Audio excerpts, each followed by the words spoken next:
Warning: the following content may contain elements that are not suitable for all audiences. Viewer discretion is advised.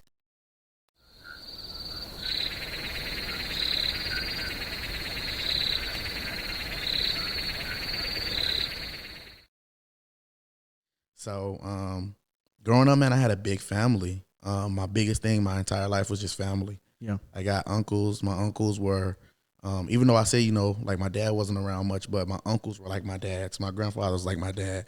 They showed me everything that I needed to know about taking care of your family and taking care of your kids. Mm-hmm.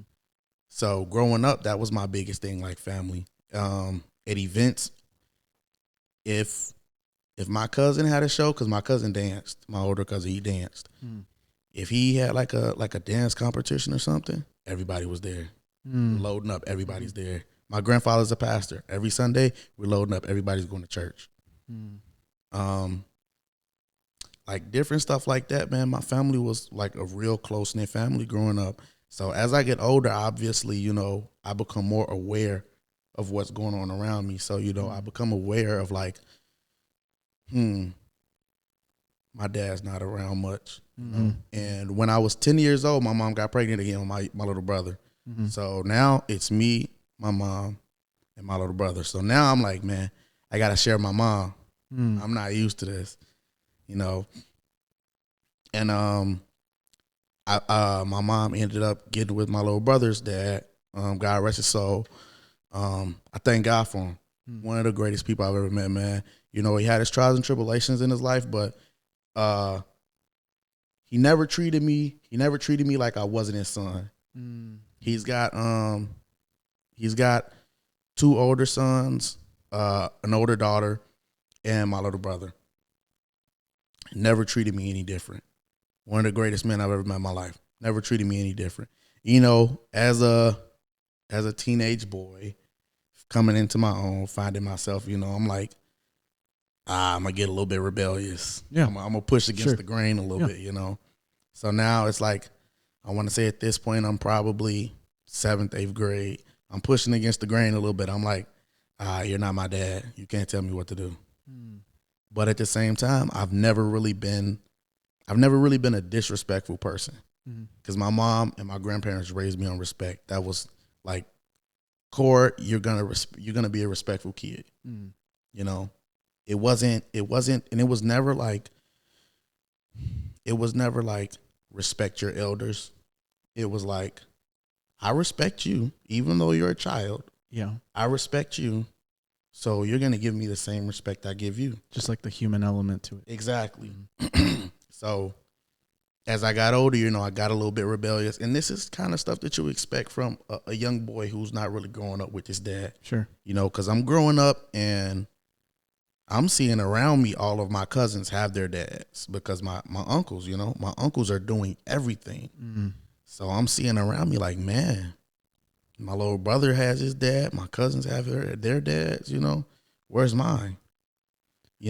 But I thank my uncles for that, and they're still there for me to this day, And I have a bit of a better relationship with my dad now, a bit of a better one, but still not the greatest as it should be, I kind of have a couple of questions that I've kind of held in the back of my mind. One of them is, I'm curious to know. So, what age were you roughly when you started to notice? Because you said that as you were growing up, part of your rebellious phase. Are you 14, 15, 16? When was it that you started to notice my dad's not around? I want to say I was like the first major realization, I was like 11. Was it like an event? Was it like Christmas? What was it that caught your attention? We were at home. My little brother was like, he had just turned like 1 or 2, something like that. And my little brother's dad is there every day. He's got pictures with him as a kid. And I got pictures with my dad as a kid, but not as many. Nowhere near as many as him. So I'm seeing it and I'm like, you know, I'm thinking to myself like, where's mine? Like, where's my dad? You know, Mm-hmm. and I'm telling my mom, I'm like, and my mom will attest to it. I'm telling her like, you know, I'm jealous. You know, it wasn't outright like I'm jealous, but it was like you're giving him more attention than you're giving me.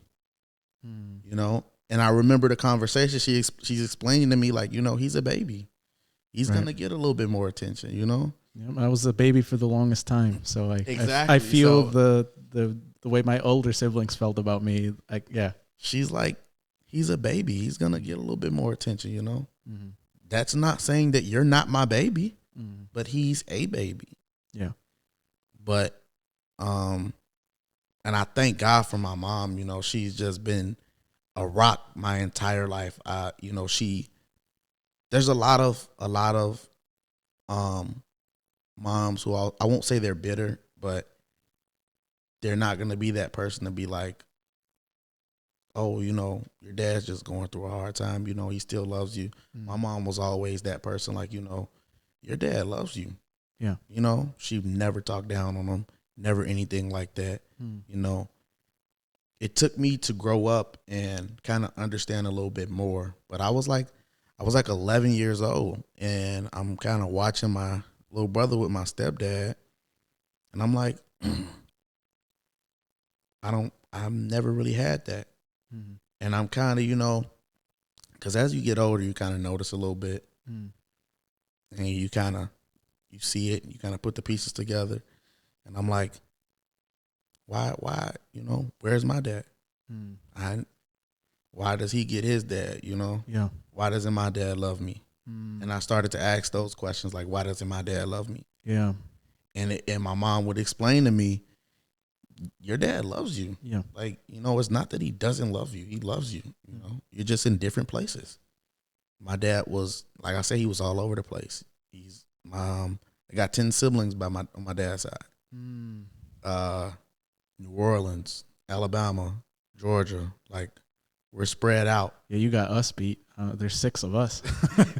we're spread out. So Yeah. it's kind of like, you know, so at around like 11, 12, that's when I kind of realized it. But at the same time, it was like my Uncle Johnny, God rest his soul, he passed away in 2020. He quite possibly is the greatest man I've ever met in my life, right under my grandfather. He called me his nepson because he didn't treat me any different from That's my interesting, yeah. cousins. Literally didn't treat me any different. If my cousins got new shoes, I got new shoes. Yeah. If my cousins went somewhere, I went somewhere. If he gave my cousins money, he gave me money. There was literally no difference at all.